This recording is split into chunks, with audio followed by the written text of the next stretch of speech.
right. Hello, race fans. Welcome to Saddle Up with Steve and Jay. I'm your host, Steve Pollack. We've got a fantastic show on tap for you today. I'm trying to stay calm, Jay, because we got opening day at Del Mar tomorrow. We've done a lot of shows, but we've always done the show Saturday after opening day. Now I'm doing the show before opening day. So really, really excited about opening day, but we've also got a tremendous race in the Haskell. We've got some big horses running. Journalism is back. And is anybody going to be able to stop him? We'll talk about that. We're going to talk in detail about some of the things to look for early in the Del Mar meet that might get you folks off to a good start. Jay's got some races from Saratoga and a couple from Del Mar, and I've got a race from Saratoga and Del Mar tomorrow. And without any further ado, let me bring in my good friend and longtime colleague, Jay Friedlander. Jay, welcome to the show. Thank you, Steve. Good evening, and welcome everybody to Horse Racing World Channel, the hosting channel for the Saddle Up with Steve and Jay podcast. And we always appreciate more subscribers. The subscriptions are free. Just hit the subscribe button underneath, and you can get those notifications right away. And for those who say, Jay, you look like a ghost, I just wanted to say we have worked with a professional Hollywood lighting team, and we have tweaked up the camera a little bit. So hopefully, I look as good as my colleague Steve and his state-of-the-art equipment over there. Man, that's tough, Jay. That's going to be tough for you. I mean, I'm a good-looking guy. It's going to be very difficult for you to do that. But anyway, I hopefully we'll get all the technical bugs out, and we appreciate the comments, folks. We really do. And Jay, the Haskell, one of the biggest races of the summer, really a prep, if you will, for the Travers, which is the biggest race of the summer. These three-year-olds have really given us a great show. Sovereignty has just been off the charts. Are we disappointed that this guy didn't run in the Preakness now after way he ran in the Belmont? He was just incredible in the Belmont. Great efforts from him in the Derby and the Belmont. Very good looking horse, obviously, and certainly a horse that if he keeps improving is going to be a contender here at Del Mar. But we want to get to this Haskell, a big race in here, and we're going to take it horse by horse. Jay, I'm going to take the first horse in here, Bracket Buster. A big 7-length victory from this one last time. If you're a Ragajan Sheet fan like I am, this one has not cracked the 10 mark yet. That's going to be very, very tough for him to move forward. It looks like he needs rain. I love this trainer, Victoria Oliver, when she ships horses out to Del Mar, and she hasn't done that of late. But I don't really see much to like about this one. I always like JR at a big race at a price, but Bracket Buster is a toss for me. Yeah, Steve, Bracket Buster actually gave Gosker a little trouble in the Lexington and really thought that might grow from there and has improved, but not nearly the degree that Gosker does. Gosker really showed he belonged on the main stage, where Bracket Buster has not run as fast and run against cheaper company and was probably aided a little bit by the slop in the last. Nevertheless, I am looking for a third horse that can maybe bust that trifecta up a little bit, and I'll leave Bracket Buster on that list. Might be able to beat out the other cheap speed Kentucky Outlaw. All right, we're going to go to journalism, and I'll let you take it away from there. He's 4-5 in the morning line. Can they beat this horse today? It's not impossible, Steve. Basically, this one's been ramping it up, improving every race. Obviously, this one ran really big in the Preakness and won, and then ran actually a tick faster, according to the Brisnet people, in the Belmont. But Sovereignty has just had his number, and Sovereignty's clearly the best three-year-old out there right now. Journalism looks by far and away the class of anybody else and the class of this field. However, journalism is a presser. You've seen that he doesn't, jump right up in the lead. He generally comes a little bit from behind. He's not a sustained closer like some of the others. But at this stage, at this trip at Monmouth, early speed horses such as Bracket Buster, maybe not Bracket Buster today, but horses with that style win 49% of these races. Pressers like journalism, 8%. So that is the one possible niche. Can somebody get away, not get swallowed up by a duel and kind of burst away from the other early speed? That would be the one chance to beat journalism. It's not an easy chance, and I'm not saying it's likely, but that is the possible chink in journalism's armor. All right, Jay. How about the three horse Wild and Crazy Night? Dan Ward, the trainer. This guy used to be the assistant for Jerry Hollendorfer as a trainer that I certainly keep an eye on because I thought he did a great job out here with Hollendorfer horses. Wild and Crazy. Anything to like about this one? No, nothing. Nothing to like about him. He's completely overmatched. He's an allowance horse. Give Dan Ward credit for putting another horse in the field. Maybe he competes for fifth in the Super High Five and gets a little piece of the purse, but not a chance in hell that he wins this race. I'm going to agree with you there, and we're going to go to the next horse. Burnham Square was a horse, Jay, that you and I really thought had a chance in the Derby, and we know the pace was going to be a lot faster, and the race set up for horses like that. In fact, everybody in that race really came from the weeds. This guy was in the right spot. He did have a little bit of trouble. I didn't like the four-horse race he was in last time. Burnham Square was in our top three in the Derby of Derby contenders. Is this a guy that you give a chance to today? Well, not to win. Again, he's a presser. Pressers win at 8%, and he's not nearly as good a presser as journalism. Journalism is going to probably have first run on him and will probably have last run on him. On the other hand, Ian Wilkes and Brian Hernandez, 57% wins, 86% in the money. So certainly Burnham Square can hit the board, but he's not the price that's going to make the trifecta very attractive. And when you figure journalism is probably no worse than the top two, you kind of need a third horse if you want to make any kind of a bet where you think you have a chance to make some money. Burnham Square is not that for me. And And boy, then let's see, we National Law. Now, if we didn't think Wild and Crazy Night didn't have a chance, National Law was behind him. And yet he's 20 to 1, and Wild and Crazy Night is 30 to 1. Why, you ask? no, Jay, you're not freezing right now. There you are. Go ahead. Because Arad Ortiz is getting aboard, and Arad Ortiz can make a noticeable difference in a horse. So I do think that National Law would certainly have a big shot here to maybe hit fifth or sixth. But that's about it, even with Arad. Yeah, Rad's been incredible. He moved to the top of the jockeying standings early in the Saratoga meet, and he and his brother are absolutely putting on a show. I like nothing about this horse. He's way too slow on sheets. He hasn't even gotten close to 10. The other horse I talked about hadn't cracked 10 yet, but he had run a 10. This horse is much too slow for this race. I don't like him at all. The next horse I'll take, Gosker. Uh, you know, Gosker, what stands out to me about Gosker is in the Pimlico, in the Preakness race, when they put up the percentages of horses' chances to win in the middle of the race at Pimlico. And I don't know if you folks have ever seen this, but go to the replay and watch this race. And all the Pimlico races, they'll tell you at the quarter pole, even right at the beginning, what your horse's percentage chance of winning. And they had this guy at over 90% chance of winning the race, and then journalism ran him down. And I thought it was really funny. It was like 98% he's going to win, and then all of a sudden it went to like 17, and then it went to 0 as journalism just flew right by him. I liked his effort. He ran great in that race. He's got a good tracking style. It should fit this track. And I think Brandon Walsh has given this one some time. The previous race was decent. He's improving on sheets. I think this horse runs a good race today, but if journalism shows up, I don't think he can beat him either.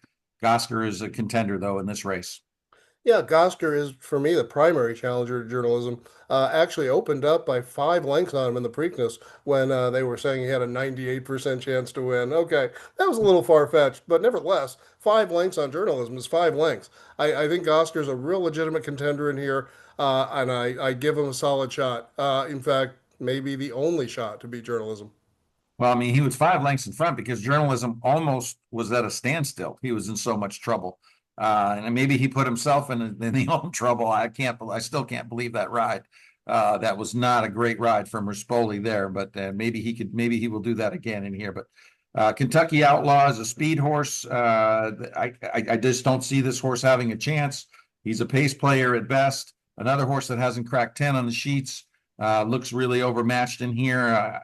Could determine who wins this race because he's a speed horse. Maybe he hurts the chances of some others, but I don't like anything about Kentucky Outlaw.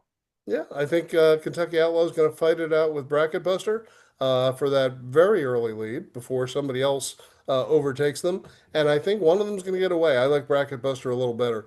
But Felissa Dunn's record has been superior.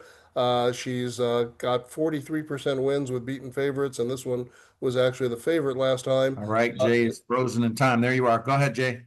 okay. So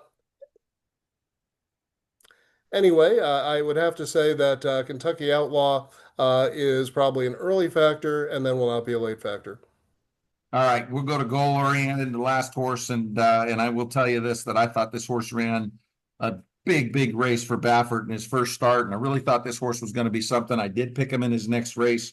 He was bet down heavily in that race that he won Kentucky Derby Day, and came back in the Preakness, and he was part of that bump, and he really had a little bit of trouble in there, but he really didn't go on with it, and was obviously outrun by journalism. I like the fact that he's had time.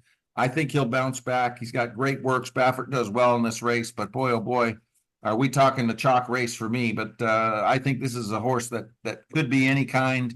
Maybe somewhere down the road, this horse will be a Met Mile type of horse. But I think Goal Oriented is a contender. Yeah, I do think he's got a chance to impact the race.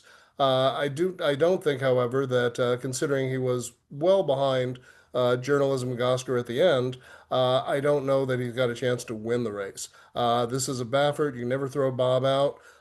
He's been working on this horse a pair of 58 works, so he's been like working sizzling works. So Gosker, Golorian, could be a better horse now. Probably is a better horse now than he was in the Preakness.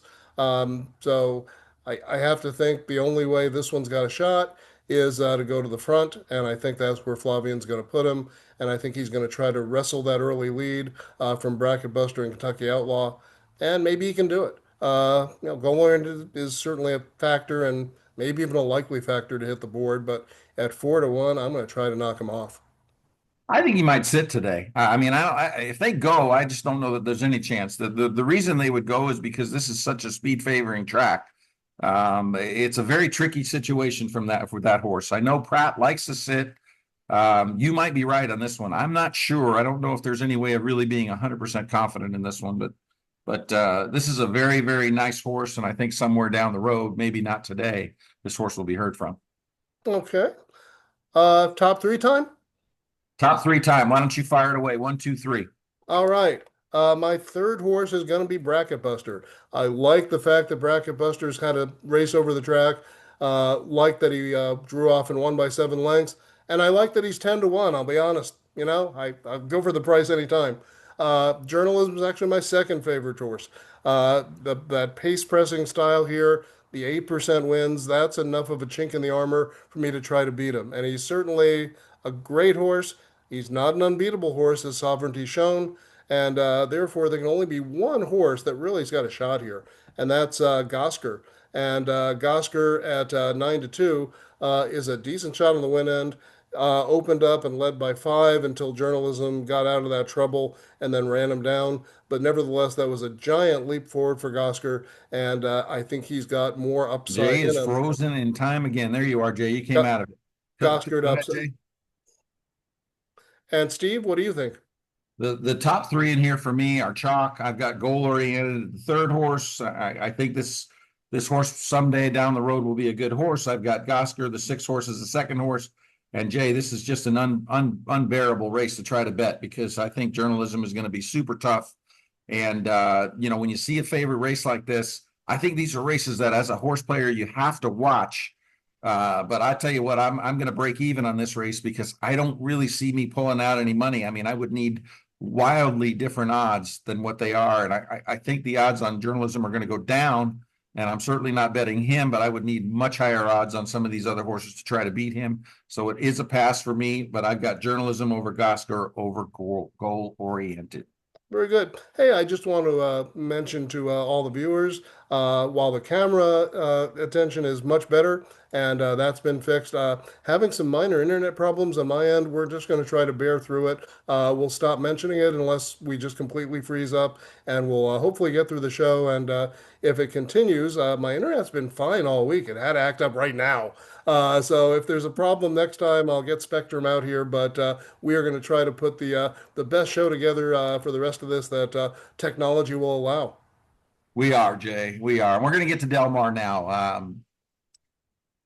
Oh boy, Del Mar. I was a golfer my whole life. I was a junior golfer, and at 16 years old, I was at the driving range one day, and the pros said to me at the Surf and Turf driving range, this is right across the street from Del Mar, and the pros said to me, "Hey, Steve, you want to take a little couple hours off and go over to the racetrack with us?" And actually going over and watching live Del Mar racing, that was how I got started in the races, and I wish I could say that that was only 20 years ago, Jay, but it was in the early 80s, and it was a long, long time ago. But I was hooked right from there, from a 16-year-old, and I tell you what, I haven't missed too many opening days, and I'm still excited about it.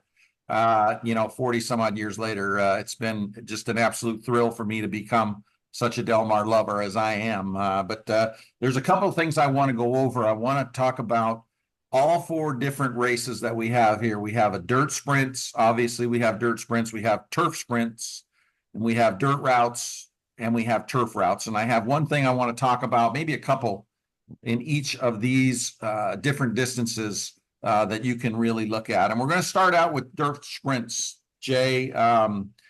Now, last year, these sprint races were absolutely dominated by speed horses. I mean, the numbers were incredible. Deep closers and closers weren't really winning any races.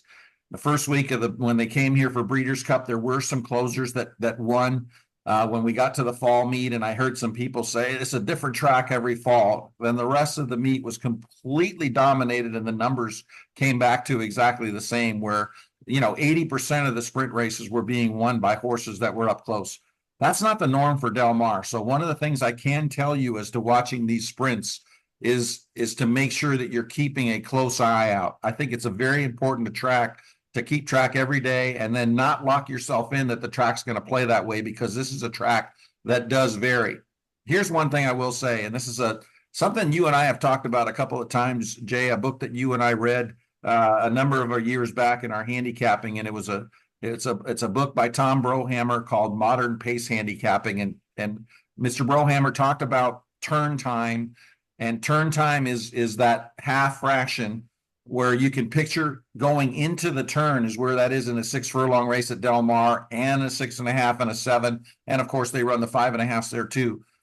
If you can picture your horse, even just using the racing form, moving into contention by the time they hit that turn. And this is exactly what Victor Espinoza used to do when he just dominated. He was a top rider for 5 or 6 years, but he was so good at the Del Mar one-turn races. And every single one of his horses, whether they were a deep closer or not, whatever that percentage is, if you can get a jockey or a horse that you think is going to be moving into contention and can be there right there where the turn is, where you've already made your move. If you're trying to bet a horse that's 3 or 4 lengths back in the stretch, good luck to you. They're going to have a tough time unless you find that closer bias and you find 4 or 5 horses that are duking it out.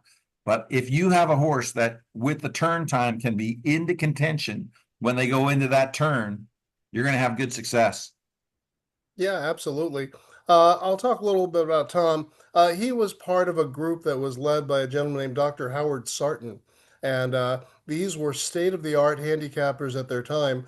And they focused on pace, among other things. And Tom, of course, made his living on pace. He calculated ratings called velocity ratings. And I used to practice calculating those myself in the old days.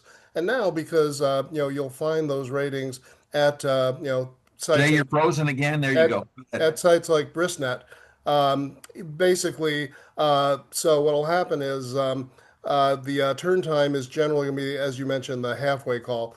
It's also important, though, what you'll generally find is that the early speed and the turn time speed, the half call, usually coincide with each other in most cases.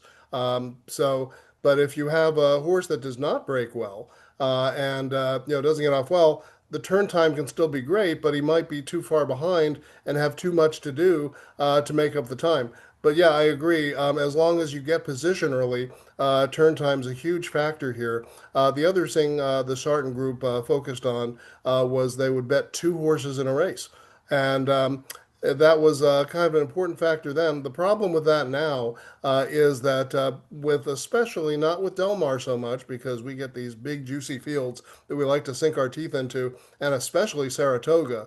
But if you look at the everyday races at Aqueduct or Santa Anita, a lot of times you're dealing with 6 or 7 horse fields, and you just can't really, bet 2 horses. It's just not going to be valuable to do that. So really take advantage of these big fields you have now because you don't have them every day. Hey, that's a completely different can of worms because there's so many bet downs now.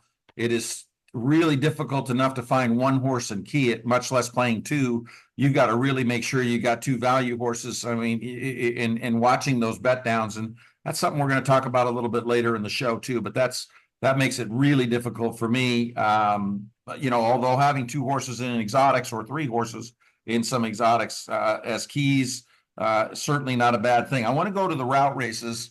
And what's interesting about the route races, Jay, last year the rail was the best position. The one post won the most races, and a lot of those one horses showed speed. I'll tell you what I do not like at Del Mar is I don't like being on a closer that's inside.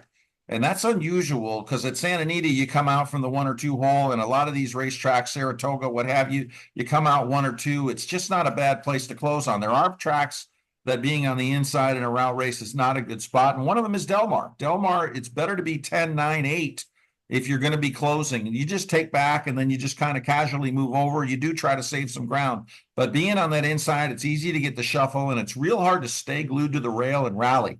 And I know sheet guys always talk about, I got to save every inch I can, especially if I'm betting a price horse. You do not want to do that at Del Mar. If you're betting inside closers that are staying on the rail and you're like, gosh, he's just not picking up his feet, that is something that tends to happen there. That is not the right trip for Del Mar. I don't think you want that inside ground saving trip from way behind. If you're going to be behind, you want to be on the outside. So, Steve, if you've got a horse, say, that was running at Santa Anita, and that horse at Santa Anita was running, say, inside and not doing well and shifts to outside, would you say that probably makes up a couple of lengths that he lost at Santa Anita if he gets the outside trip at Del Mar? It's possible. I mean, there's so many other factors. I mean, obviously, I'm looking at a sheet. I'm looking to see if that sheet projects this horse to run a better race on, in this particular race, whatever race that we're talking about. So, yeah, that is possible. But I'm definitely looking when I see what I guess the most important thing I want people to get out of this segment is when I see a deep closer, I don't want that rail trip. I don't want to be stuck on the rail. The closers have to be kind of in the middle or toward the outside, maybe in the 2 path when they go around that first turn and then pop out around on the outside. You're not going to see that many horses come up the inside and the route races at this meet. The horses that are going to close are going to be right behind the leaders. They're going to do better that way. But if they're on the outside, they'll close from the outside. If they're closing from the inside, you're going to see very few horses do that the entire meet. Okay, and we're talking about races on the dirt. Is there a difference, say, at a mile and say a mile and an eighth? Well, we run, Jay, you know what? That would have been a great topic 10, 12, 15 years ago. We're running 2 or 3 races at a mile. It's absolutely unbelievable. We're going to run like 3 or 4 maybe races that are more than a mile, the whole meet. They're going to run like 4 races. I keep track the last 2 years. I thought I had missed something. They're running so few races at a mile and a 16th. And then you get up, of course, you get the Pacific Classic and the Cougar. The Cougar's a mile and a half. The Pacific Classic's a mile and a quarter. And then maybe you'll get 1 or 2 races at a mile and an eighth, and that's it. It's just there's just not enough data to keep track of the longer distances. The longer run into the turn, I think, gives those outside horses a better shot to get position. But even in that Cougar at a mile and a half, I don't want that glued to the rail trip. It's just not the right spot to be at Del Mar. Horses run better on the outside in the route races, and that is a fact. So that's a big difference from Santa Anita, where It is. It generally definitely want to is. be on the It's inside. definitely something that I've noticed over the years. It's definitely a factor in my handicapping. I always try to trip out because I initially learned the handicapping. My big handicapping was the Del Mar turf course, and at the time it was the biggest trip turf course. You had to be inside to win a race. And my whole thing when I was 16, 17 years old, I was going, man, these horses on the outside are losing so much ground. These horses that run good on the outside, they're going to do great the next time they come back if they get a better post.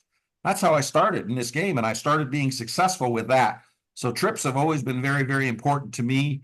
And I think one trip you don't want is that closing trip from the inside at Del Mar. Now you can be three, you know, 2, 3, 4 lengths back. That's fine. But I'm talking about horses that are closers that you're going to be the 5, 6, 7, 8 lengths behind, and you get further behind than that, it's harder to win. But those closers that are 5, 6, 7, 8 lengths behind that go to the inside really struggle at Del Mar. Yeah, no question. Okay, so we're going to switch to the turf, and I'm going to talk a little bit about these 5 furlong sprints. And I'll tell you, the 2 or 3 years in a row going into last year really had to make an adjustment because the one post was just dominant, and 1, 2, 3, it was really, really dominant, and I really changed last year. So I think I would keep a close eye on that. It's always great to save ground. But horses that had tactical speed on the outside, there were horses winning from the 9, 10, and 11 hole. And there's a lot of courses like Saratoga, like Churchill Downs, where being on the outside in these turf sprints is a great spot to be. And the rail at Gulfstream, for example, the rail at Churchill, the rail at Saratoga in a turf sprint, not the place you want to be. Maybe if you get the right trip or you have the right horse, but the normal trip for those horses on the inside is not good. This was one where the rail was just super, super dominant. And obviously, it's the shortest race. It's only 5 furlongs. And obviously, with very, very sharp turns, you didn't want to be on the outside. But last year, the horses on the outside were able to do well. Here's something I will say about the Del Mar turf course that makes it a little bit different right now than what it had been for all the years that I've been watching. We have such domination at the top of the jockey colony. Jay, there were 3 jockeys there that just completely outrode everybody last year, and that is Rispoli, Barrios, and Hernandez. And I mean, there are some other very good riders. I know Frasu has done really well at Santa Anita, but he struggled a little bit when he got to Del Mar, so I would keep an eye on him. We've got some new riders coming in. We've got a man named DeMurco that's coming in from Italy. That's a champion rider that has the same credentials as Rispoli had. I would keep my eye on him. Armando Ayuso is really, really probably that 4th guy for me. And I think if you stick to those 4, look for prices. But if you stick to those 4, what's been happening, Jay, is that those guys have been getting the right trips. They've been getting the horse loose and getting the horse over to the rail. And with the separation in the jockey colony that we're seeing, the other guys are struggling so mightily and riding wide that these guys have been able to come over and save ground. And they're probably getting the better horses because they've been winning. So it's a combination of them being on the better horses and then really outriding the other riders. Whereas if you go 15 years, 20 years back, when we had Stevens and we had Delahousse and we had all these great riders, and then you had guys like Nakatani and DeSormo coming in and riding good. Well, there were so many good riders that if you could trip the course out. Now these other guys are getting bad post positions and able to win races from bad posts because they're just superior riders where they're able to get ground saving trips. So I think the rider is extremely important. And I want you to keep an eye on one other thing, folks. And I brought this up a number of times. It's the rail position.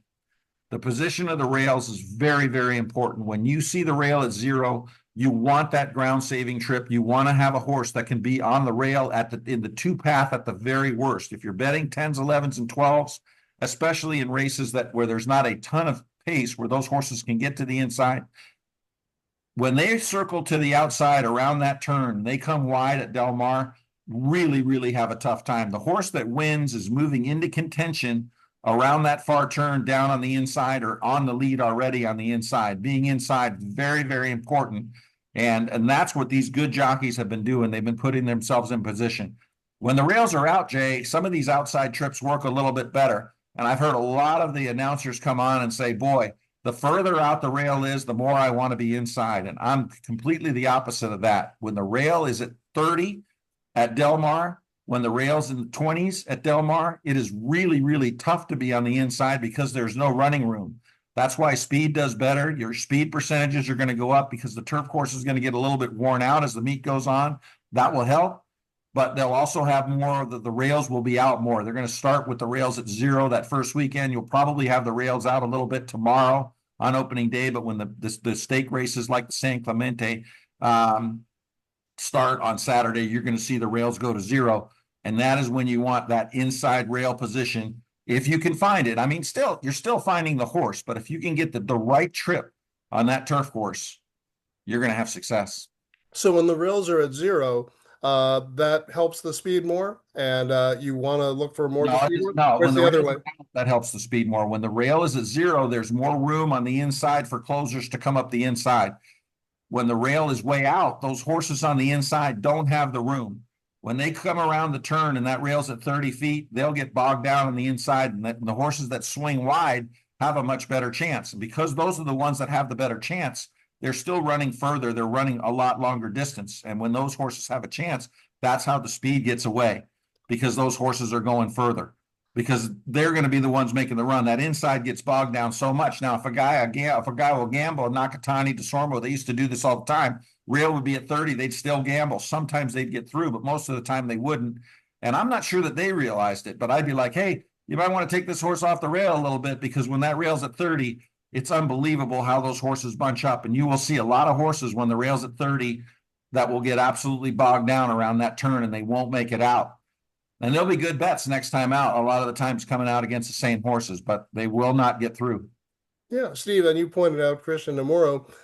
Yeah, I've followed his work for a long time, and thanks for pointing that out. I didn't realize he was coming over for this summer. And what we've seen is some of these European riders, especially Ryan Moore, really tend to be masters at playing that rail and waiting patiently inside. You've mentioned that Hector Berrios is like that as well. He kind of has that ability to do that.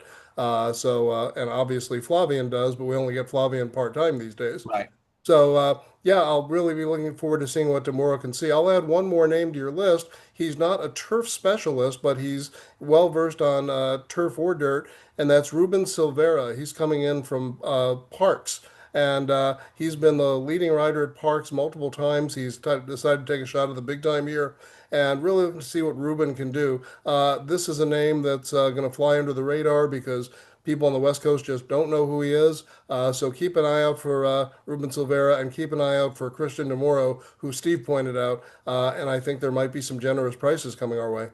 Well, I would be watching DeMuro right from the beginning, and I wouldn't be afraid to add him on anything. The Silvera has been riding primarily at Philly Park. We don't see very many turf races there, so I might be careful with him a little bit on the turf races. Sometimes these guys get over here and they're just great at it, but I would certainly not be afraid to be playing him on any dirt race. I Yeah, know no, the guy can ride. for sure. And yeah, I just wanted to point out we've switched over to the turf, but just a comment I didn't make in the dirt races. I've been kind of looking at the different distances because that's what I look at in the beginning. And certainly on the dirt sprints, speed figures at every distance. But there's one distance it figures slightly more at. It looks like at least at the last meet, speed. All right, we got Jay frozen again, so I'm going to talk Speed through it. Oh, there he goes. Go ahead, Jay. You were yeah. frozen there for a little Oh, bit. Yeah. speed in the last meet at Del Mar, early speed, while it dominated at all the sprint distances, it dominated the most at 6 furlongs, 63% win. So you really, really want to look at 6 furlongs for those speed horses. Well, it did last meet, Jay, but we had 2 years ago, we had it where it was completely one third speed, one third middle, and one third deep closers. So Really? I would tell the fans to keep an open mind, lean towards speed at the beginning, and then you can make the adjustment. And listen, you're going to see days where it's going to change out there. And again, I've talked about this a number of times, whether it's the tides, whether it's the overcast, whether it's the winds. I mean, I've had days where I've been there where there's a Santa Ana wind and speed is just dominating. It's unbelievable on how fast the track becomes. But I've also seen days where you could not be one, two, three, or four and even have a chance to hit the try. And those are great days because then I really make the adjustments. I've always done better in the late races because by then I absolutely have asked myself through and through, is there any bias here today? And a lot of the times last year it was it really wasn't a bias. It was a profile that the track was speed. But I don't think that was the usual. And again, it did it also in the fall. So you're going to want to keep an eye on that. But I've always felt the best way to play Del Mar as far as the track bias goes, keep your mind open. Let's plan on it possibly being speedy to begin with, and we'll take it from there and we can make the adjustments. It's all about making the adjustments on that main track. Sounds like a sound course of action. All right. Hey, Jay, I got to mention a little bit about our sponsors. And these guys have really been great to us. And here we go. Looking to bring the thrill of Vegas right to your party. Saddle up for the ultimate casino night with Casino House Parties, the hottest casino table rental service in town. We've got it all: poker, blackjack, roulette, craps, and so much more. Whether it's a birthday bash, corporate event, wedding, or fundraiser, Casino House Parties brings the real Vegas style action straight to you with professional dealers and authentic tables. I'm going to give you their phone number. It's 1-888-3-GOT-POKER, 1-888-3-GOT-POKER. And you can use the promo code Saddle Up 50, and they'll give you $50 off your first booking. Hey, don't gamble with a boring night. Bet on a good time with Casino House Parties. We bring Vegas to you. And Jay, I just wanted to mention to our listeners, LA, San Diego County, San Bernardino, and Palm Springs, terrific, terrific people. Give them a call. I have done quite a bit with these folks. In fact, I've been known to deal poker and or craps myself because I really, really enjoy it, and I just think these guys do a great job. So give them a call, 1-888-3-GOT-POKER, and get yourself $50 off your first party. That sounds like fun, Steve. All right, Jay, we got to get to the races here, buddy. We got a lot of races. I'm going to do a Friday race from Del Mar and a Friday race from Saratoga. And I believe, Jay, are you going to do you're going to do a Friday race from Del Mar and a Saturday race from Del Mar as well? Yep, and a Saturday from Saratoga as well. All right, so why don't you take it over from there, and we're going to listen. So we're going to Saratoga to start, or are we going to start out at Del Mar? We'll go chronologically, so we'll start at Del Mar's card tomorrow. All right, let's do it, Jay. And I'm going to do something a little unusual here. I'm going to give out a I like daily. unusual. Yeah, I'm going to give out a daily double. We don't do that very often, but we're going to make a little exception here because the two races I like are right in a row. Let's go to Del Mar Race 5. It's a maiden race, and the par figure for the race is 95, and none of the horses that have run have hit that. So I'm looking at first-time starters, and obviously are always drawn to Mr. Bob Baffert in a first-time sprinting race. Bob Baffert is winning at his usual 30% plus clip, 32% wins with debut maiden races. Lannister is a $400,000 purchase, a son of Not This Time, and a grandson of Giants Causeway, a $175,000 stud fee. And Lannister certainly looks like he's got everything he needs to win this. He's got a 58-3 work, and that 58-3 work is just blazing. So, yeah, certainly Lannister looks like he's a very logical favorite. But there's one other horse you should consider, and I'll be using both of these in my daily double. I like And it. that horse is number 3, Infinite Spirit, trained by James Glenn. And some of you might be saying, who the heck is James Glenn? Is that astronaut? And the answer is no.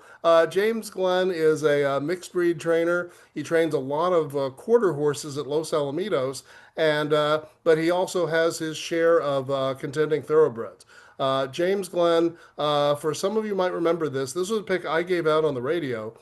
This was a horse called Mischief River. And Mischief River won and upset a Baffert horse, I believe, at a big price that day, and then went on get a placing in the Grade 3 Best Pal right here over this track. So James Glenn, even though he's primarily a quarter horse trainer, knows his thoroughbreds. With first-time starters on the thoroughbred circuit, 75% wins. He's 3 for 4. And you're getting an unknown jock here in Francisco Ramirez, who most people don't know, and that can only help your price. Steve, look at those works. I mean, 58-3 is impressive, but Infinite Spirit has a 45-2 4 furlong work. So you know this one's going to pop the gate. And whether he can hold off Lannister and the others, we'll see.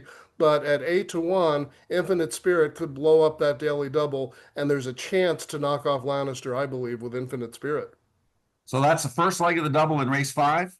It is. All right, and then we're going to go to race 6. Yes, we are. And the favorite here is number 4, Genius Jimmy. Genius Jimmy is a 7-2 favorite. Kimura's riding has had 2 very solid races. a first and a second by a nose last time, both over at Santa Anita. But in that race that's two back, there's a horse that was right behind him, and that horse is Sarwar, number two. That's the one I like the most. Sarwar is basically this horse is got kind of lower profile connections. Diego Herrera does not get bet as much.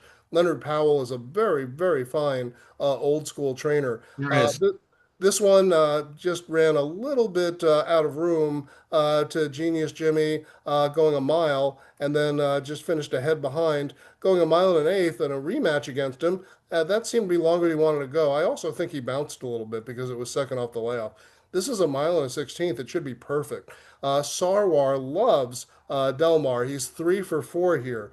It's a much better record over this track than Genius Jimmy has, who is basically got like a fifth place finish for 500 bucks and has not shown an affinity for Delmar yet. One race is a little too soon to sell. Too soon to tell. Easy for me to say. But yeah, I think Sarwar 10 to 1 is a hell of a value here, and I like him to upset the favorite, and I like him a lot. All right. So how are you going to play this one, Jay? I know this is out. First of all, you're playing the double. You're using the two horses in the fifth race? How many horses are you using in the sixth race? Okay, we're gonna use 5 horses in the sixth race. So it's going to be the 2 and 3, the two I mentioned, Lannister and Infinite Spirit, and we're going to key to Sarwar here. The horses we're going to use in the second leg of the double will be number 1, City Exile under Hernandez. We'll use number 2, Sarwar, of course. We'll use number 3, Mondego, who's a deep closer here and wasn't that far behind Genius Jimmy himself under Umberto Rispoli. We have we're looking at number 4, Genius Jimmy the favorite, and then outside number 11, Ion Rye, another one that's been contending and trading punches with these and has a shot. So the double is basically the excuse me the 2-3 with 1, 2, 3, 4, 11. We'll play a trifecta just in the sixth, and the trifecta will be as follows. We are going to key number 2, Sarwar. So it's we're gonna play. And it's 50-cent trifectas. We're back to that here, so a little more flexibility. So we're gonna play 2 with 1, 3, 4, 11 with all, and then we'll play the best ones again. 2 with 1, 3, 4, 11 with 1, 3, 4, 11, and the two savers 1, 3, 4, 11 with 2 with 1, 3, 4, 11, 1, 3, 4, 11 with 1, 3, 4, 11 with number 2, Sarwar. And at 10 to 1, that's a win and place bet. And I think if I'm right, you're gonna be rewarded. Yeah, you definitely will be rewarded. That horse is a track lover, and I have looked pretty hard at that race. And I think you got a good chance, Jay, that race for sure. That we're going to be in a little bit of agreement there. But we want to go to Saratoga for your next choice. Is that correct? That is correct, Steve. And we're looking at, I've been waiting for this horse. I've already given him out on the podcast once, but today it's not supposed to rain, so you're going to finally get to see him. And that's number 4, Taraj.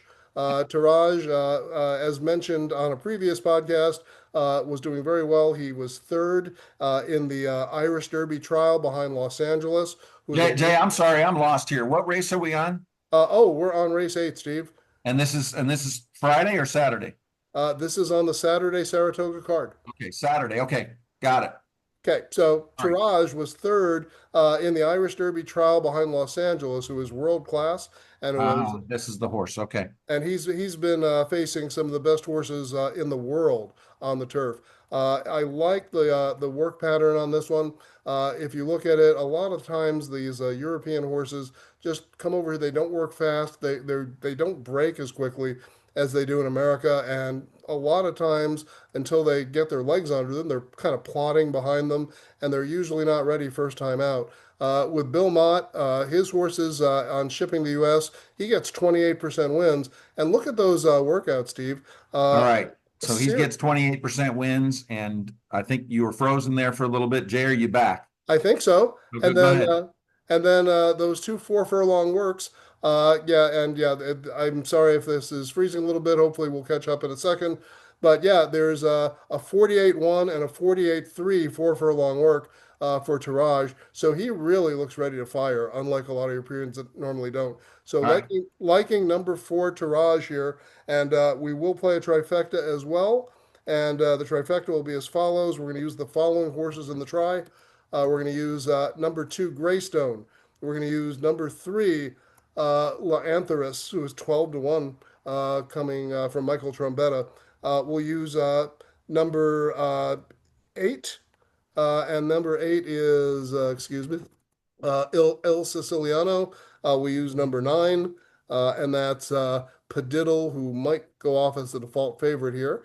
And we'll use number 10, Steadfast Resolve from All George. right, we're using number 10. So right now, Jay is frozen again. We got 1/5. So 1/5 is going to be a Yeah, 5x4, which is a $20 wager. Jay, are you back? I think I am, Steve. Okay, And go for it. so it's going to be, we'll play it like so. We'll play a four with two, three, eight, nine, 10 with all. We'll play a two, three, eight, nine, 10 with four, with two, three, eight, nine, 10, and a two, three, eight, nine, 10 with two, three, eight, nine, 10 with number four, Taraj. Nice win bet on Taraj. And those savers are cheap. They're $10 a piece.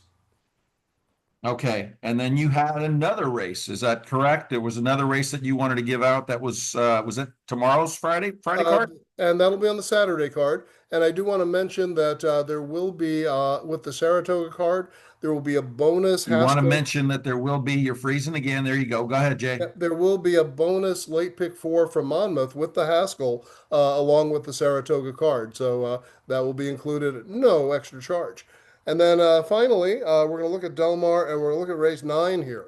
And race nine, the heavy favorite, number five, Thought Process from Phil D'Amato and Hector Barrios.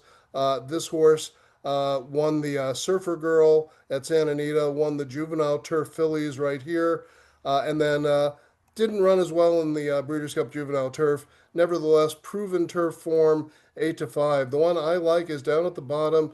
Bob Baffert on the turf with that man, Christian DeMuro, in the saddle. Bob's given a big opportunity on Silent Law. This one has been a heavily favored horse through much of his career, but he's actually well bred for the turf. The sire, Tis the Law, 16% wins on the turf and 26% first time on the turf, and being completely overlooked by the line maker at 10 to 1. Figure Baffert can't win on the turf. It's Bob Baffert. So I'm really liking number nine, Silent Law's chances of an upset here. We're going to play it like so, Steve. We're going to play a $1 trifecta, 5-9 with 5-9 with all, and a 50-cent trifecta, 5-9 with all with 5-9, and a nice win and place bet on Silent Law. You finally get a price on this horse. All right. There you have it from Jay. All right, Jay. I'm going to take over here. I got two races for you folks. They're both going to be Friday because I haven't spent enough time on the Saturday card yet. But Friday, a very interesting race came up, race 9 at Saratoga. I think we're going to be okay for the turf. This race is on the turf, but there's a horse that showed up that is in my stable mail, and it is the number 6 horse, a horse named Straight Cash. Straight Cash is actually a horse that ran here at Santa Anita and was a short field, but I just thought he absolutely pulled away from the field and ran like an absolute monster. It's a Richie Baltas.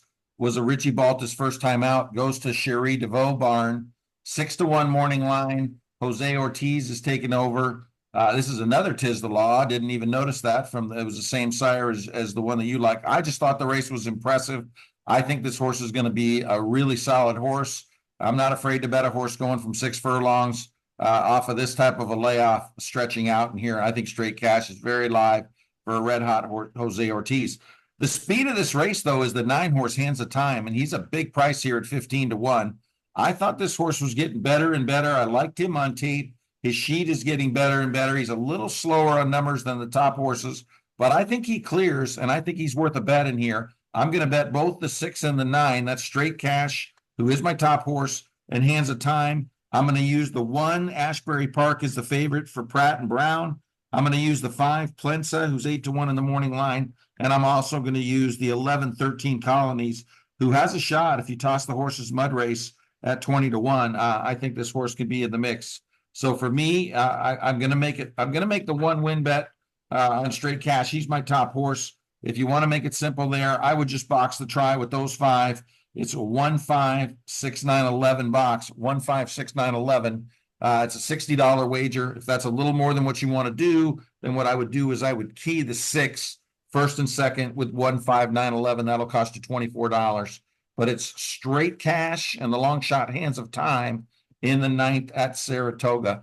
And Jay, something I've never had the chance to do is give out the opening race at Del Mar, but I'm going to do that right now. And I tell you what a nice opening race we have. This is the kind of race that we used to see a ton of back in the 80s and 90s. We saw so many of these races, race after race, with big full fields of these hard knocking claimers. This is a $16,000 claiming race. And I'll tell you what, Jay, last year in the route races, they ran 54 of these mile races. 21 of them were won wire to wire. Now, I'm not 100% sure how the track's going to be, as I was talking about, but I think the 9 joint venture is going to get the lead. Bob Hess has had a terrific year. I think Rispoli's fine on this kind of a dirt horse. I think he's just got to go. And again, I think he's the speed of the speed. Number 9 joint venture. I like this guy to win this race, and he's a nice price in here at 6-1. I'm going to play him to win. My second horse in this race, Jay, is the 5-horse Trusty Rusty, and keep an eye on the price of this one. Boy, has this guy been facing better. He faced Wound Up, who won 5 or 6 races at Santa Anita. Just ran tremendously. This horse finished second to that one at a short distance and stretched out the last 2 times at a mile. Very, very solid looking sheet. And this guy's fresh. I think Trusty Rusty might be forgotten in the betting a little bit. I'd keep an eye on the price of both of those. I'm going to add the 3. Zimba Warrior makes a great trainer change to Mayati. I'm going to add the 4 Fireman Dan. Amazing trainer there as well with Dean Peterson. And we're also going to use the 7 Ready to Pounce, 3-1 second favorite in here. I think the favorite, Jay, could be Mongolian Max. And that's a Great Friend Stable horse. I certainly know about, a lot of you know about the Great Friend Stable. There's a lot of people involved in the ownership of this horse, but those horses usually get bet more than they should. And I don't particularly love this horse. I'm not saying he can't win, but at 7-2, I think he's a good go against in here. So the play in me for here is to play the 9 horse to win. And I'll use 3, 4, 5, and 7 in the trifecta. I don't like playing exactas here at Del Mar. They tend to get bet more than they should. So I'll play the 9 first and second with 3, 4, 5, 7. A win bet here on the 9 in the opening race of the meet. And that horse is joint venture. So it's joint venture for me in the opening race tomorrow out of Del Mar. Very nice, Steve. Yeah, I was looking at a couple of those. Trusty Rusty certainly caught my eye as well. So, yeah, I think that could be a nice combination. And I think that's a beatable favorite in there. So, kind of liking that choice of the race. And hopefully, we kick it off with a winner. That's always nice to have a little track money in your pocket when you're starting your day. Absolutely. Yeah. Absolutely so. So I just wanted to mention, Steve, Yes, sir. we do have, of course, as we always mention, this show is completely free on Horse Racing World Channel. We also sell our full card selections over at racingjason.com, the site owned by our good friend Racing Jason Levine. So, and shout out to Jason. He's doing a lot better. And I also wanted to give another shout out to our webmaster because those who have been over there this week, you've probably noticed a major upgrade in the website. So we now can put up blogs. There will be a way to post this in a more readable format. I still have to read up on how to do it, so I don't know if it's going to happen tonight, but you'll see a sample there where you see a little thumbnail of the YouTube headshot. So I want to shout out to Jason and the Racing Jason website's webmaster, Eddie Coos. Eddie has done a tremendous job, and he's always helped Jason as a later labor of love. So if I don't know if Eddie's taking on new projects, but if you like the design of the website, feel free to reach out to us at the Horse Racing World Channel. Make a comment that you're interested in doing something like that. We'll be happy to pass that over to Eddie and see if he sees that's a good fit. But thank you, Eddie, for all your hard work. And as far as what will be available, I'll be having a full card this weekend So be basically having a full Friday card. I won't be doing every Friday, but it's opening day. How can I not?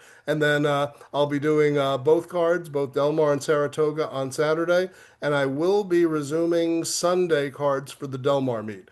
It's such a meet that draws such broad interest that I know people want to see full cards from there. So I'll be doing Sunday cards once again for the rest of that meet. And as I mentioned, we'll also be adding on the free bonus Haskell pick four onto the Saratoga card. What do you have going, Steve? All right, Jay. Well, it's business as usual for me. I'm going to be doing the full card and the best bets out of Del Mar. The only little variable that I can tell you is I will not be doing it out of town, but I will add a couple of races every day if I like a couple races, probably two or three at max. But on the full card, I'll be looking at Monmouth and I'll be looking at Saratoga, and weather providing. We'll have a couple picks on there. We had some success in the last couple weeks. We did have a $25 winner there at Saratoga last weekend. So, and I'll tell you what was crazy is as I gave out four races, Jay, and three of the races, the top horse scratched. So thankfully, if you called that day, we did get the $25 winner and go one for one, but it's ridiculous and very difficult, really a dangerous thing for me to try to handicap back there because there have been so many scratches and changes. So we're going to put a couple of races every day from Saratoga. I'm really going to follow that meet closely. Saratoga, occasionally Monmouth. I got to play the horse that came up in stable mail at Emerald Downs on Sunday, and I'm going to probably add that to the mix, providing that the morning line comes up good for a horse that I caught in a race that I added to my stable mail. So we'll see what happens with that on Sunday. But it looks like a great start to the meet. All 3 days. Again, we'll have that full card and the best plays up for you. And as soon as we're done with this, I'm going to go finalize everything and put those plays up. And again, that blog will be up. I'll try to update that each and every week. I basically, what I did in the blog was talk about the exact same thing we already talked about on this show, but each week I'll have something different on there, and we'll keep you posted on what's going on. It'll mainly be with the Del Mar meet, Jay. Yeah, absolutely. And yeah, it's nice to have that capability where we can, add some thoughts in the absence of the radio show, because I know so many of you started following us through the radio. And we have a lot of new viewers that have come aboard since our Kentucky Derby show, which had over 3,000 viewers. So we were very pleased about that. So we're hoping to grow this enterprise and get more and more people listening. And we'll see what happens going forward, but it's an exciting future. It is, Jay. We're excited. Hey, listen, one more thing I want to mention, one more sponsor, Tri-Level Office Support, office administration, human resources, and bookkeeping. If you need a little help with this, I'll give you the phone number here, 619-987-6244. That's 619-987-6244 for a good bookkeeper or for some office administration help. And if you just want to go online, it's Tri-Level Office Sup, Tri-Level Off Sup, OFFSUPP at gmail.com, Tri-Level Off Sup. And if you want to know about a little bit more about their business, go to send an email, and I'm sure that they will respond to you. So they've been very helpful to us. So Jay, looking forward to tomorrow. I'm super, super excited about the next 3 days of racing, and I'm looking forward to playing in some tournaments and making a few bucks. Yeah, and I want to apologize to all the viewers for the technical issues tonight. I just ran a speed test while Steve was talking, and I'm getting 450 megabits download. That should be more than enough. So I'll try a fresh reboot of both my router and my computer next week. It's the only time we've had this issue, so hopefully it's one and done, and we won't have it anymore. But It's Steve, thank you very much for welcoming me on to your Del Mar preview show. It was a lot of fun. All right, enjoyed it as well. Everybody have a great, great day the next couple of days. Hey Jay, one more thing. That late double, it's a low takeout late double, and it's a low takeout pick three at Del Mar this year. And it's a bigger minimum bet. It's a $3 pick three, and it's a $5 late double. Something similar they did at Santa Anita when they were doing the Santa Anita Golden Gate combination.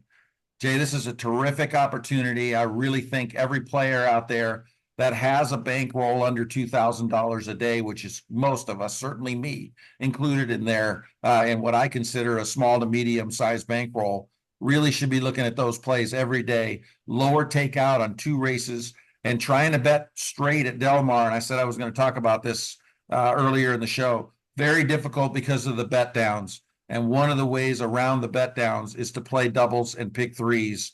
And doing like you did in that one race where you really isolated it down to those two, I think that's going to really be a good way to play. And in, in those races, especially in that pick three, don't be afraid to spread in those races and use the horses that other people won't use, especially if you have a little bigger bankroll, because those payouts are going to come out pretty good, especially at the beginning with the big fields at the beginning of the meet. Yeah, absolutely. It's nice to have those opportunities for those bigger pools and that lower takeout. It's good that they're giving us an opportunity for both the double and the pick three to make one big score at the end. So yeah, absolutely. Looking forward to that. All right. Hey, everybody, have a great day tomorrow. Enjoy yourself. Have a great weekend of racing. And we'll look forward to seeing you again next week at the same time.